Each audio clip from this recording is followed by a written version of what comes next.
Honey trapping का कुछ किस्सा हुआ है कभी कि किसी को शक है पर कोई गया है अंदर देखने के लिए कि या क्या ये फंसेगा इसमें?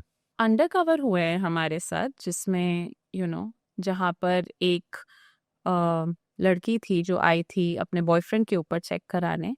और कम से कम ये केस 6 महीने चला होगा।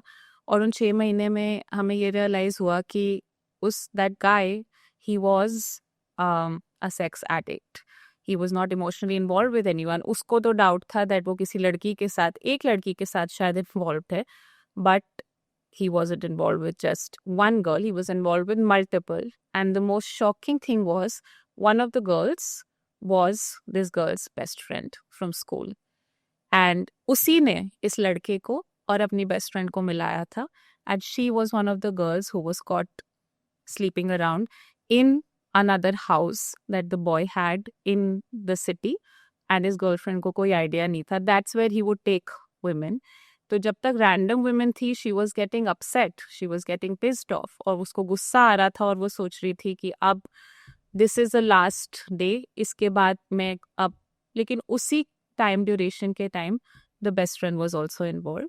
और बेस्ट फ्रेंड और उसका रिलेशनशिप बहुत टाइम से चल रहा था, तो उसने जब मिलाया था उनको, उसी के कुछ टाइम बाद से they were involve together. And the girls were best friends in school. So it जब आप ऐसे केसेस करते हो तो something in you also moves, because this is shocking, this is something that you feel कि ऐसा कैसे हो गया और वो क्यों कर रही थी ऐसे उसके साथ। But attraction and lust and wanting to do what they wanted to do, that led to this.